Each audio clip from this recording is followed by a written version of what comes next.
So, hello everybody, it's Mark McKergow here from London, and welcome to our webinar on using host leadership in public services, and specifically today, education.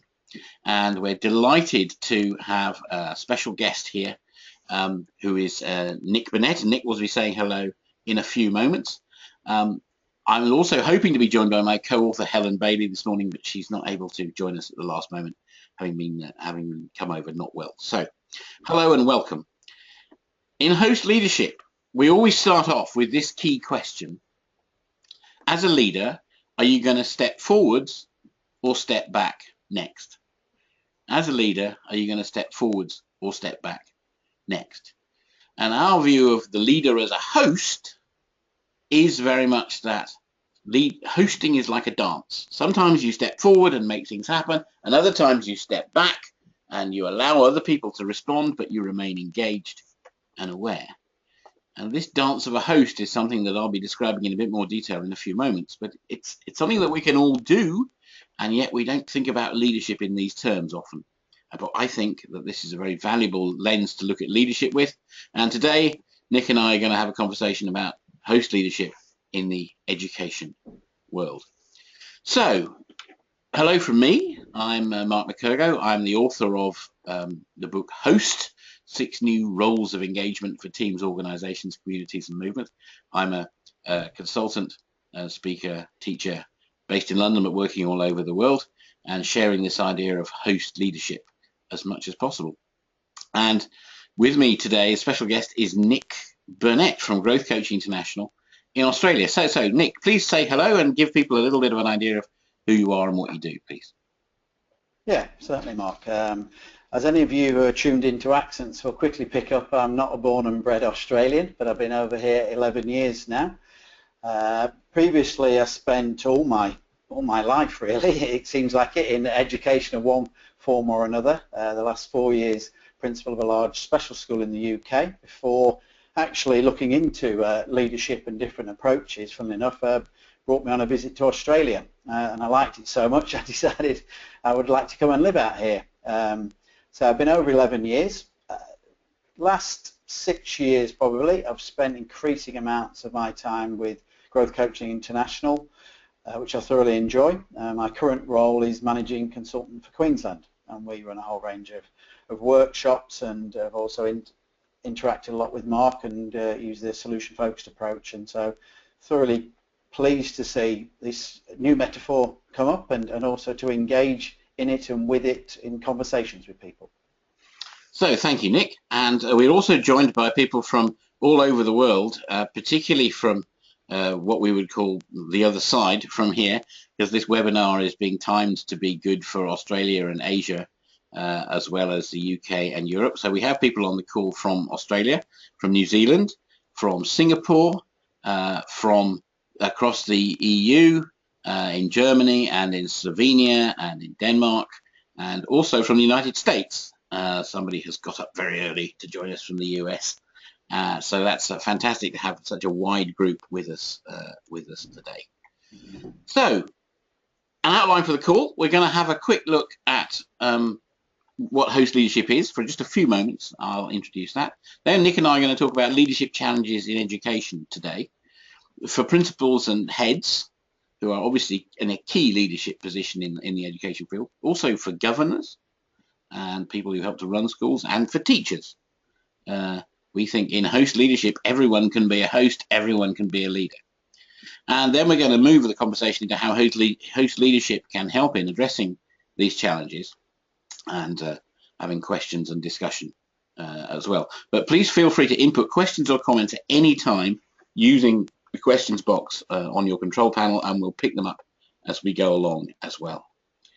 So, this whole journey for me, this journey of the leader as a host, started when I heard Matthias Varga von Kibet, a very clever German constellations expert, talking about running systemic constellations family therapy. He said, there's an old Arabic proverb. He said, the host is both the first and the last. The host is both the first and the last. And I thought in 2003, when I heard this, oh, that's the leader, isn't it? The leader is both the first and the last. and started thinking about this idea of leading as a host, and the idea has expanded, and there are so many interesting elements to it, and I've ended up writing with Helen Bailey this book, Host, about many of those elements. It's a rich source of inspiration, I hope. And this idea of the host being the first and the last is a familiar idea in some ways. If you think about hosting as the kind of thing that we do to invite, friends around for dinner or have a party or something, the host has to be there in the way, the first to set it up, to start it, to have the idea, to invite people, to set the space up, and then is also the last in terms of not only do we have to put our guests first, that's a very, very customary thing, to put our guests first, and so to serve ourselves last, but also to be the last to clear it up, to switch the lights out, to make sure everyone has managed to get home safely, and so forth. So I think there's a lot of wisdom in just in this statement. The host is both the first and the last. And hosting, of course, is about a relationship. And I think this goes further. And I want to say that leading is a relationship. We talk about the leader as a role, and I'm in the role of leader, but actually leading is a relationship, and you need two people to have leading going on. And we can think about those people as leader and led, and that's not terribly attractive language, I don't think. So what is the language that we might have? And of course, if we're going to take the idea of leading as a host, then a host in the dictionary definition is a person who receives or entertains guests. So if we're using the metaphor of leading as a host, then the relationship is one of host and guest. And so the leader is the host and the other people are the guests. And as I said before, this is a very everyday idea. So why does it have so much to shed on leadership? Well, here's one of the reasons. It's that so much of our leadership thinking has been driven by this metaphor of leader as a hero. Different idea. The leader is a hero, the one who steps forward all the time, the one who arrives to save the day, the one who sorts everything out, the one without whom it wouldn't happen. And of course, this metaphor is as ancient as humanity.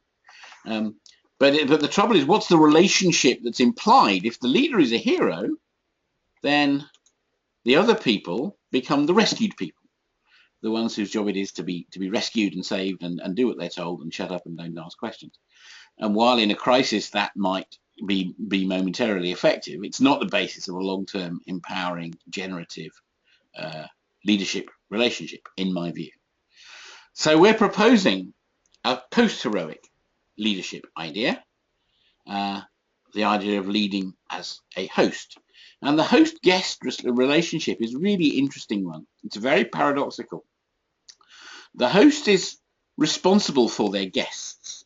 So when you come into someone else's house, in a way, they take responsibility for your safety and for your well-being. It's their role to make sure you have what you need. And also the host looks after the guests. The host serves the guests in various ways. And so if we think about that in terms of a kind of hierarchical thing, the host is above the guest because they're responsible for them, and they're also below the guest because they serve them. And this feels like a paradox. And anyone who's hosted a dinner in your house, which I'm pretty sure pretty much everyone has, will be familiar with this, how this paradox plays out. You have this interesting thing about sometimes you have to make things happen, and other times you're very much looking after the people and they're coming first. And this is the dance of forwards and back that I spoke about, the idea of leading by stepping forward and stepping back and taking responsibility and looking after all at the same time, effectively. So that's the kind of the basic idea of leading as a host, I think, is embodied in this idea of forward and backwards, first and last, being responsible for and serving. There's lots more detail, some of which we may go into in the conversation. But just I hope that set the picture. And if anyone has questions, of course, please put them in. But we're going to move on now to think about how that might work in education. So I've put up a slide here which point to a couple of things that we see as challenges in the overall world of work and organizations at the moment. People are talking about a VUCA environment, volatile, uncertain, complex, and ambiguous, and how, in a way, the hero model works quite well if you have a kind of some certainty, but there's less and less certainty around. Things change much faster, and people have more information now. And so the old roles of leaders as information sharers and decision makers seem to be disappearing. And also the idea of wicked problems, which are problems that have no edges and no end. Things like, of course, climate change is one of them, which it's not as simple as we all just do this and it's all sorted. It's every time you do something, something else then happens. And so it's a never-ending thing. And so for both of these kind of things, we see host leadership, the idea of gathering people together around a complex collective issue. That's the role of the leader, not to solve the problem, but to gather the people and help them to work effectively on the issue. So that's something that Helen and I are seeing all over the world. So Nick, thinking about education from your perspective then, what do you think of the leadership challenges in education right now? Yeah, look, significant ones in my view, and I think one of the things, there's a couple of different groups I'd also add to your bullet points there as well when I was reflecting on this. First one is, I think, system leadership level.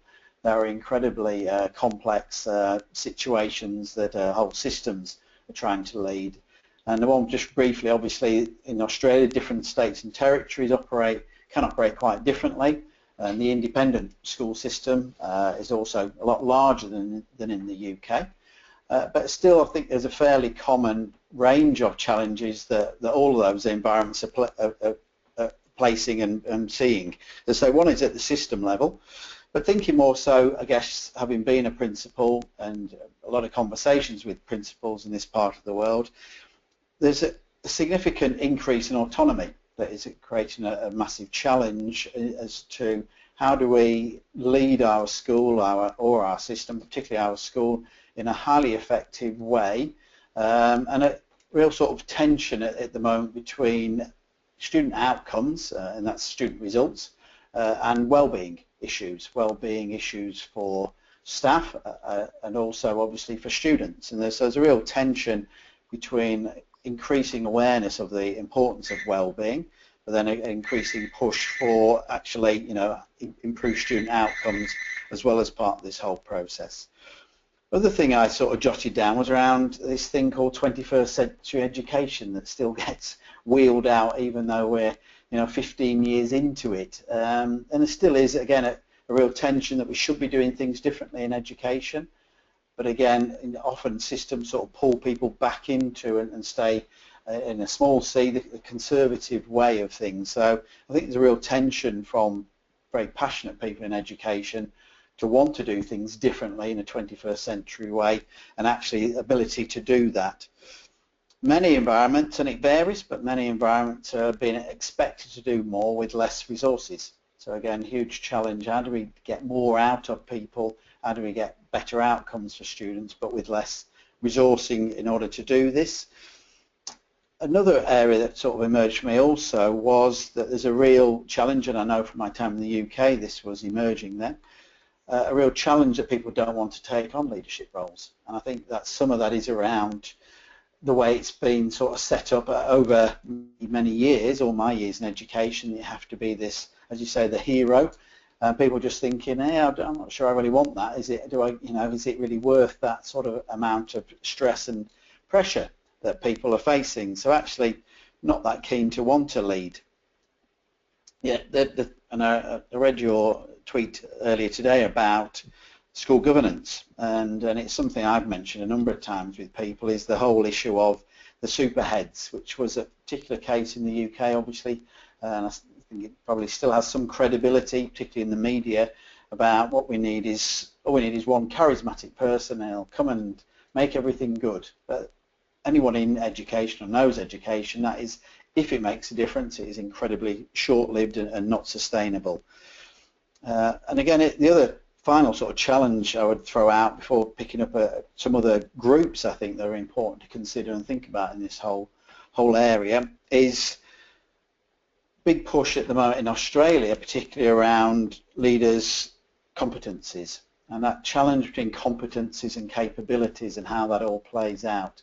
And again, having gone through what was called, I think it still is, but the NPQH in the UK, National Professional Qualification for Headship, has relevance, but if we just start measuring things by a set of skills, then I think we're missing a whole layer of complexity around successful leadership in education settings. The group, I guess, that it says for who else, and I've got a whole long list here in many ways, so I'll briefly mention some of those, but middle leadership is a significant factor in school improvement, and their role is often even more complex in many ways. When do they step forward or step back? The whole admin team and the support team that takes place in schools, and in New Zealand they have board of trustees, which is a very virtually identical role to governors, and again there's emerging different roles, often called parents and community or similar things in Australia. And I know certainly in the state system in Queensland that is becoming a greater responsibility, and again who wants to take on that responsibility. But I think what's missing for me and is really important is the students, in terms of they need to take on and often do. Certainly my children going through schools, all of them have gone for at different times school leadership roles within the school. And so it's interesting, I think, lens to look at how to help students take on a leadership role. Oh, okay. Yes. And we have a comment from Joe Chan in Singapore saying it's the same here in Singapore. People are also avoiding leadership roles to take on as heads of departments in schools. Yeah. Yes. Yeah, very common, unfortunately. And I've seen it here in the UK with governors. I think the role of the governor in the UK has increased in responsibility, if you like, and commitment over the last decades. And I think there is now perhaps a difficulty in getting people sometimes to step into those kind of positions. You mentioned system level leadership. Say a bit more about that, please. What do you mean? Well, because it's not just the state system is the largest in Australia, I'm thinking of particularly when I talk about that, but the Catholic education system is very large. We have independent schools that are significant sizes of organisations in each of the states and territories. Lutheran has, certainly in Queensland and South Australia. So in I guess smaller versions, they're each trying to really work out how do they position themselves given these changing demands. Big tension has been for a while in Australia around the whole funding model, and again I've seen some bits from independent schools in Queensland, that's where I get the most sort of contact, trying to make sense for themselves and their school principals, and ultimately obviously parents in all of this. How is this all going to play out? So the wicked and the VUCA environments sort of sits very, very uncomfortably, but very well, I think, certainly in Australia, which is where my best knowledge is at the moment. Yes, it's never comfortable, but I think it's increasingly there and part of it, and what we have to look at these new ideas of leadership in that context to some extent. Marva is saying from the United States that in the US, additional leadership roles in schools go to student services personnel, school psychologists, social workers, school counsellors, and behaviour specialists. Yes, Marva, that's absolutely right. Yeah. And other key groups. So all sorts of people can be thought of as leaders within this context of education. So let's So let's start to think about how host leadership might be able to bring to bear on some of these things, and why this might be a useful way to start thinking about this in an educational context. Perhaps you start us off, Nick. Yeah, certainly. I've got a whole range of things that it's certainly, for me, probably the most significant one was the one that sort of came into my head first, was it adds a whole really important levels of depth and subtlety to the whole conversation about leadership that have often been lacking in the past. I've been involved in many professional learning during my career in education, and yeah, I think just that the use of a helpful metaphor as opposed to the hero sort of particular metaphor is really useful for people, but it adds the roles again, and stepping forward and stepping back adds greater clarity to how complex the role is, and without that, and so by having that, it really helps conversations and reflection to take place at a much deeper level, because people are really trying to unpack and become more and more self-reflective in their leadership. Yes. And giving those different frames of reference is really helpful. So Nick just mentioned roles of host leadership, and I can pull up a slide here about the idea. We in the book we were looking not to have rules of host leadership, which are things that you have to do all the time like that, but roles which are different ways that leaders can step forward when that's needed. And having spent a decade looking at great hosts and great leaders, Helen and I cooked up these 6 roles that we have here. I don't want to go through them now, but just to give a little sense of what Nick is talking about here for people on the call. Nick, you mentioned a depth and subtlety into leadership conversations, and I agree very much with that. I think that's something that the host metaphor can bring. So, could you say a bit more about how you think that might work, or what happens when you do that in your experience?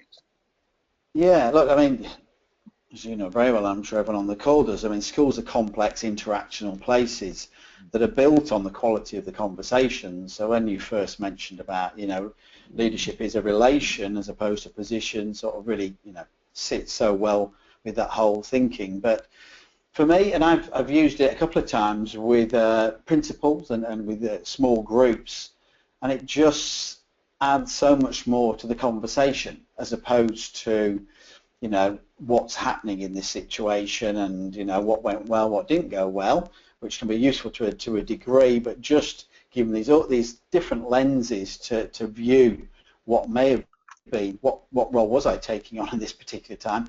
Was that in hindsight the most useful, or do I need to look at how do I bring in some of these other roles into my leadership, and how do I grow and develop to become more effective, for example, as a gatekeeper?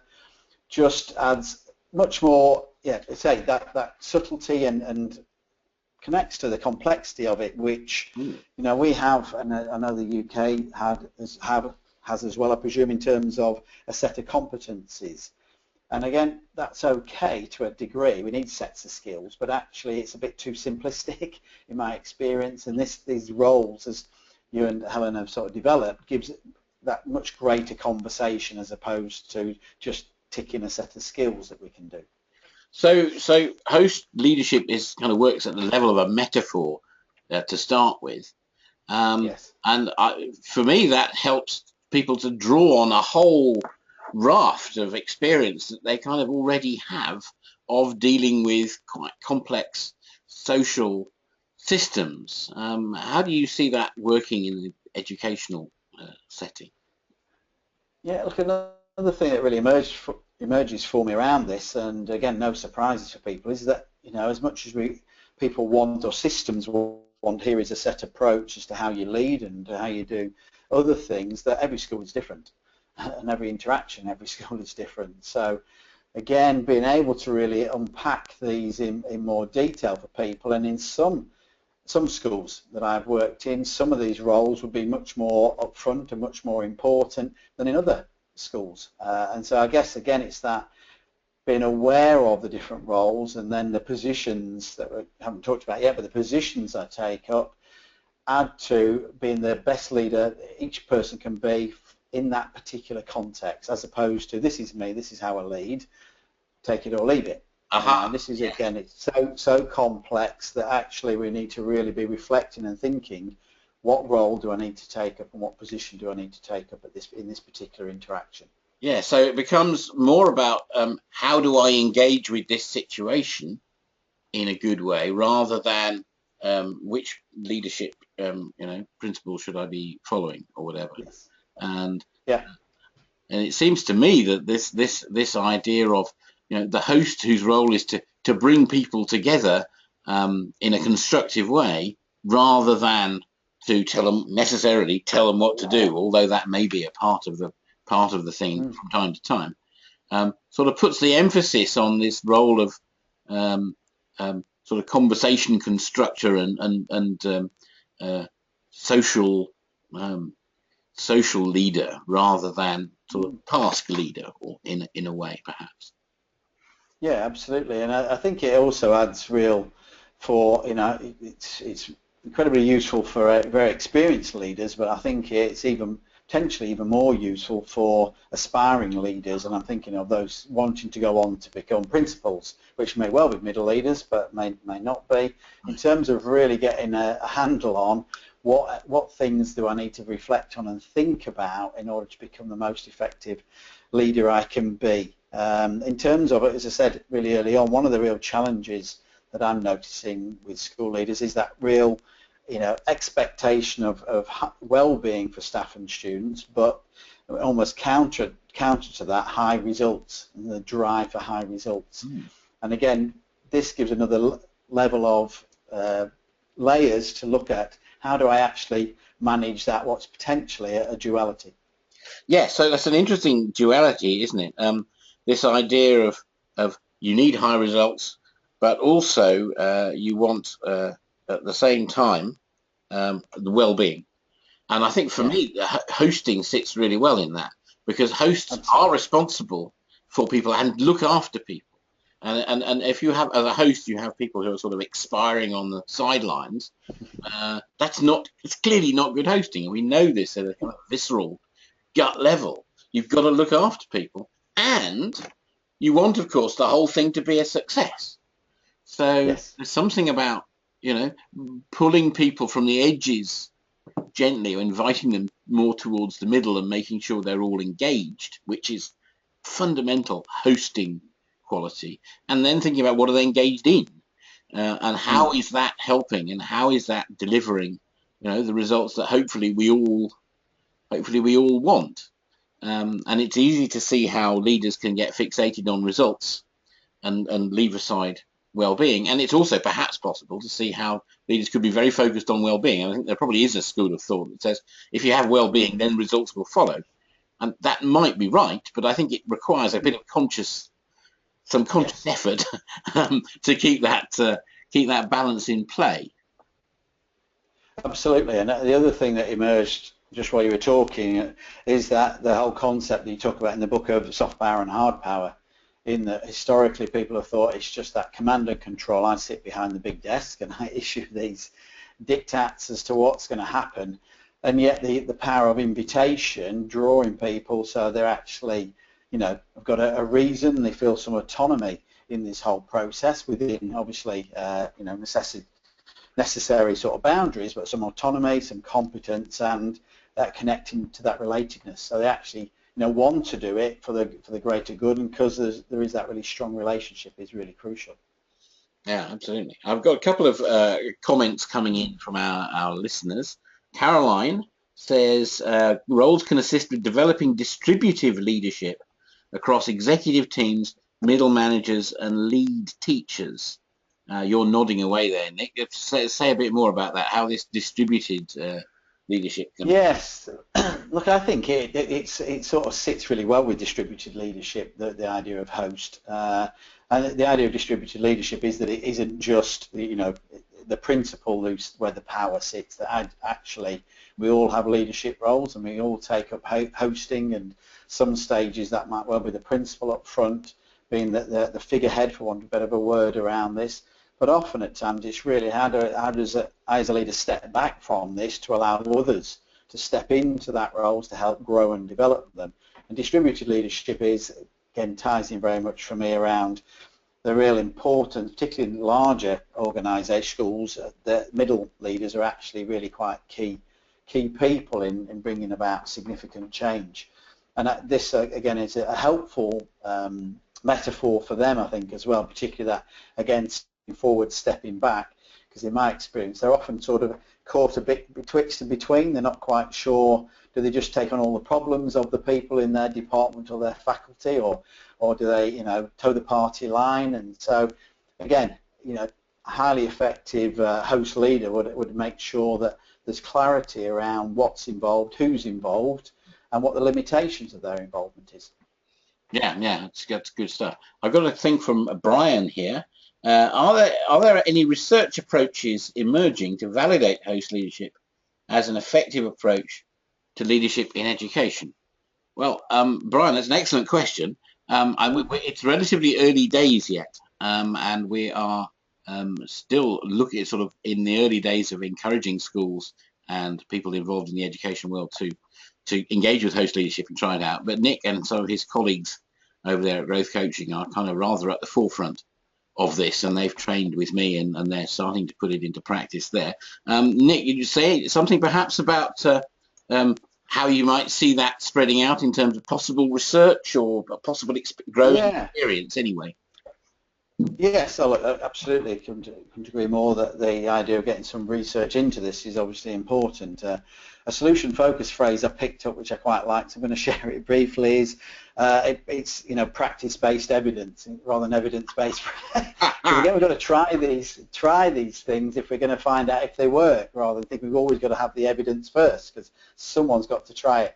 So look, I've done it in an incredibly small way, so I can no way claim it's research in any way, but I've talked about elements of this, and also used what I find a great coaching tool, the User's Guide to the Future, that is part of host leadership, with individual principals, with groups, disparate groups, and also with teams. And yes, I mean, it's, again, like all good solution-focused things, it's simple, but it's not easy, but highly effective for people in actually moving things forward in what are quite complex environments. So I'd be really interested, you know, whether that's the strand, but a strand around that. Okay, by using this approach, is this actually bringing about greater achievement and satisfaction and engagement in the learning and improvement practices we want? And also, yeah, as I say, I'm going to come back to it again. I see a real sense of middle aspiring leaders really unpacking this in more detail with them, because ultimately for me it's about helping all levels, but you know, in this context, leaders become really, really self-reflective. And I think these different lenses really add value to what could happen in those conversations. So you mentioned self-reflection before. How do you see this idea of host leadership being particularly helpful in leading people towards a kind of deeper self-reflection?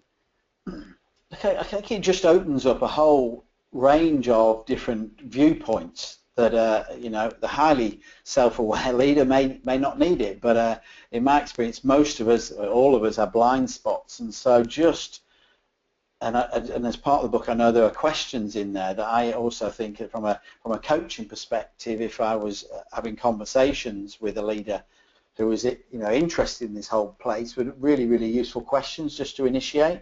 You know, in terms of, you know, how do you gatekeep? You know, how do you let people know who's involved, who's invited into this? How much, you know, how much say do they have in this or not? So some of these are done in an ad hoc way, I would suggest at the moment, but actually having things there just to reflect on and review and to consider, and some really useful questions around that. I just, you know, having been a school leader, I would have really enjoyed having this lens for someone to take me through, just to really unpack my leadership at a much, much deeper level. Because just to add to what Nick was saying there, we have, as well as the 6 roles, we have our 4 positions for the dance of a host leader as well, in the spotlight with the guests in the gallery and in the kitchen, and take the roles and positions together, add up to I think a really interesting view of possibilities of acting as a leader. And then we love to help people engage with then thinking about those possibilities, think, well, which is the one that's needed now? And should I step forward? Should I step back? And how and where? And this is the, you know, the nub of it is connecting all our personal experience with this kind of metaphor, using this framework. Nick, you talked earlier about one of the challenges being about getting people to take up leadership roles in the first place, and people perhaps Mm, looking at, heroic, but worn out or that's right. frustrated, leaders in schools, and thinking, do I really want to do that? How do you think host leadership can help, perhaps in that area? For me, it sits really much alongside the need to have someone to help you in that whole self-reflection process. So I see it, particularly in the work I'm doing now, as really, really powerful in helping. So potentially you could do this on your own, but I think there's real added value of having the trusted, I don't want to say advisor because that's not the right word, but whether it's a coach or mentor type role where you could sit alongside people. And again, we had a brief conversation a while back around the whole idea of hosts. I think sits well from a coaching perspective as well, when to step forward as a coach, when to step back. So I think the combination of something of host leadership with some support, and that's an ongoing development within the school, within the system itself, as opposed to externally, I think is the way that people will start to reflect on all the joy out of effective leadership, not just all the negatives that often they see.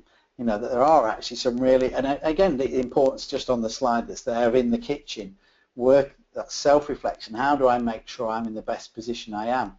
Because often it's, as aspiring or leaders thinking about those positions, all they see is the upfront bit. They're not aware of all the other bits. And I think unpacking with someone in that position or who's got knowledge and experience in that position will help them understand it isn't always about being at the forefront. It isn't always about you. Actually, how do we invite others? And it's you might well know, Mark, whose quote it was, but sign of a great leader is how many leaders they leave behind. And this is a way of, hopefully, if I was in the school, I would enjoy using this with those sort of middle aspiring leaders to work out what needs to happen to encourage you and to see that, I thoroughly enjoyed my time as a leader. That it's not just all the pressure of this, that actually we do this together. Hmm. One of the things I'm finding is, particularly amongst certain audiences, is people saying, "Oh, I don't really feel I want to be a leader, but I can certainly be a host. If you ask me to host something, I feel that's something I can do and I want to do. Whereas if you ask me to lead it, I'm not so sure. And sometimes this is a sort of a female look, although it's not exclusively female. But sometimes I'm finding that women, particularly, are sort of seeing a host as something that they can do and want to do and feel comfortable moving towards. Whereas if you say, "Would you lead this?" they're sort of a bit instinctively reluctant. I think perhaps having seen other less effective leaders in the past, and thinking it has to be that way, and of course I think it doesn't, and it doesn't have to be that way. And in the modern environments, these environments that we're in now, it shouldn't be that way. Often, I think this role of the host as being the one who brings people together to work on the issues, to engage effectively, to move things forward, to take a breath, to see what's happening. For me, this is the powerful leadership message for today. The other thing I'd say, Mark, and there's many more people much better positioned to say whether this is true or not, but I have a sense that culturally this will have a greater sort of acceptance in terms of often the role of leader that's positioned is very much that, the white male Western view of things, where this is much more inclusive. Yes. In terms of the leadership. It's such a shame that Helen, my co-author, can't be with us this morning, because here we are, two white males discussing. That's right. I've got an interesting question here coming from Yasutaro Aoki from Japan, who says, "Do we still need the word leader, or can we call it something else?" I think that's very interesting. Interesting thought, Aoki-san. Nick? Yeah, look, well, I guess it makes me think of, I remember, and this is a bit of a sidetrack, but I think it sort of hopefully makes the point for me. I understand absolutely a really important question. Consider: are we just, by keeping the word leader, are we sort of again hanging all these things off it? But I had a conversation with a colleague of mine many years ago around behaviour from a special ed background. She said, well, why don't we not call it behaviour? And I said, look, I get what you mean, but if we don't name it, then how do we know what we're talking about? So maybe 5, 10 years time, we can drop the lead a bit, but until there is greater clarity and understanding, I think people just won't connect or won't understand that it's in this space.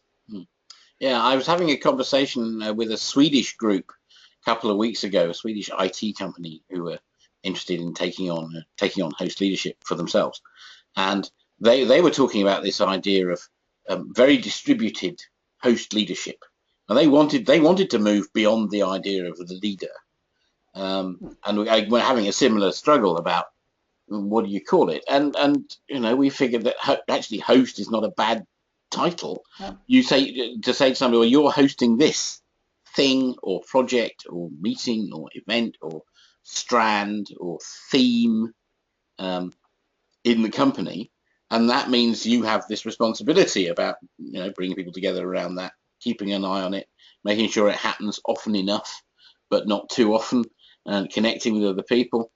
And this idea that everyone can be a host, and everyone, of course, then is also a guest within an organisation. So you're a host of some things, but you're also a guest in lots of other things. In a way, you have another part to play in those situations. And one of the things, of course, having thought about what it means to be a good host, you also get the counterpart, which is, what does it mean to be a good guest? And we've all experienced, I think, people, we've hosted folks in their houses. Some people are very good guests and other people slightly less so. And the guests can certainly play a role in this too. And so I think for me, this is one of the more exciting things about possibilities here, is that you can get a very distributed thing that is not only effectiveness of leadership, but also has effective guestship and participation as a sort of automatic side effect. An automatic bonus, perhaps. I've got a couple of other comments here from Caroline. Caroline says, "Is the world really ready for deleting the word leader?" Yeah, I think perhaps for the most part not yet, but maybe one day. But there are people who are definitely exploring that, and the talk that there is at the moment of self-organizing organizations, and Frederick Laloux's book on reimagining organizations, reinventing organizations, rather, which everyone seems to be reading.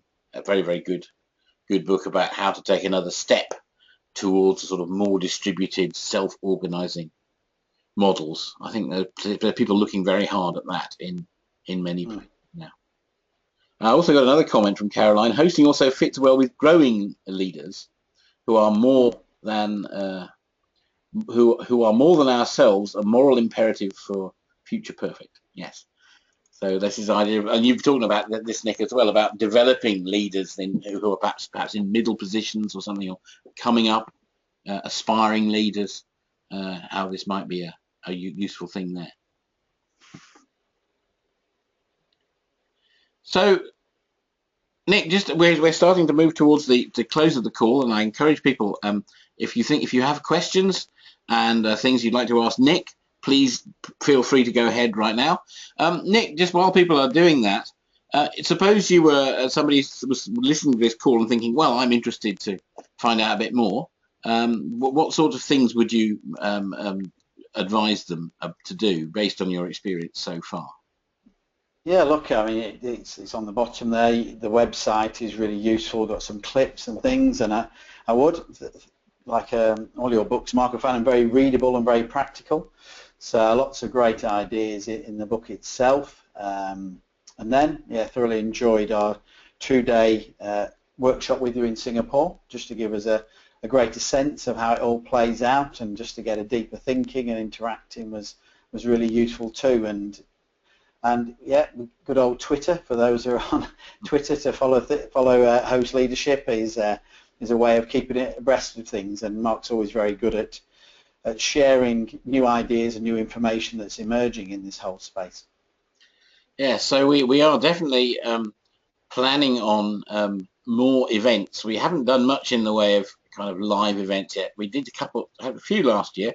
We're definitely looking out for an event in Australia, perhaps next year, and definitely something in London. We have our first Host Leadership Day or something like that in London, to invite people, at least in the UK and perhaps in Europe, to come together and work and discuss these things. And of course, Helen and I will be looking forward to hosting that. Peter is asking, which parallels or connections do you see with the world of universities? Oh, that's an interesting question. Nick, I have a couple of thoughts. Nick, do you want to have a go first? That's interesting, isn't it? Universities. I mean, I think, yeah.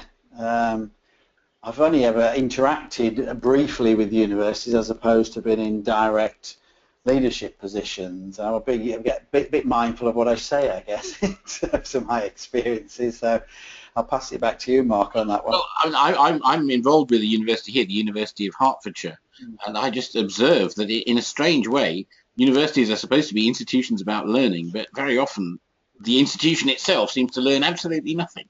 And they seem to be stuck in the 19th century or something in some ways.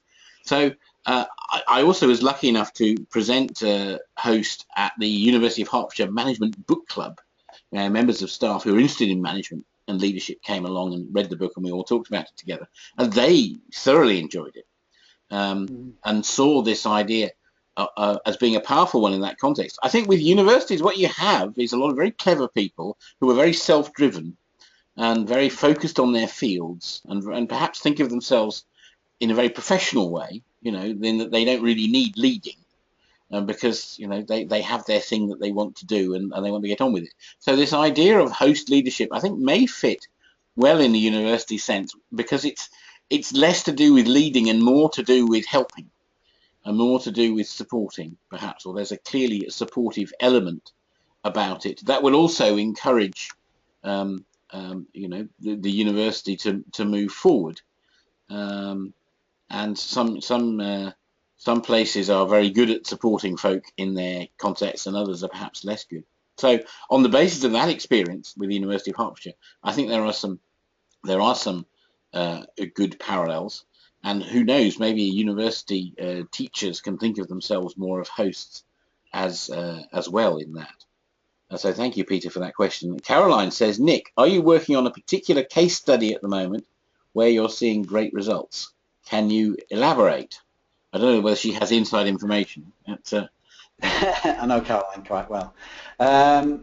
No is the short answer. So all I've done is a slightly longer answer, because that's not fair. I guess I've trialled it, if that's the correct sense. Trialled it when the opportunities come up with some one-on-one coaching, some group and some teams, and it's obviously the concept is very, very briefly shared in those situations, but I'd just mention it again. The User's Guide to the Future is found to be a really useful tool, coaching tool for individuals, groups and teams, and getting a sense of a way forward. Excellent. Well, folks, we're coming towards the end of our call today, so it's the last chance for any questions or comments. Just to say, you can follow us on Twitter at The Host Leader. We also have a LinkedIn group called Host Leadership, which you can join for discussions and updates. We're definitely planning to run a Host Leadership Day in the UK in 2016. And I know that Nick and his colleagues in growth coaching have taken this idea on host leadership quite seriously, and I'm looking forward to working with them to develop some things about how we can move it forward within their constituency, which is, broadly speaking, in the educational sphere in Australia as well. So thank you very much indeed, Nick, for coming along today and sharing your experience and wisdom so generously about that.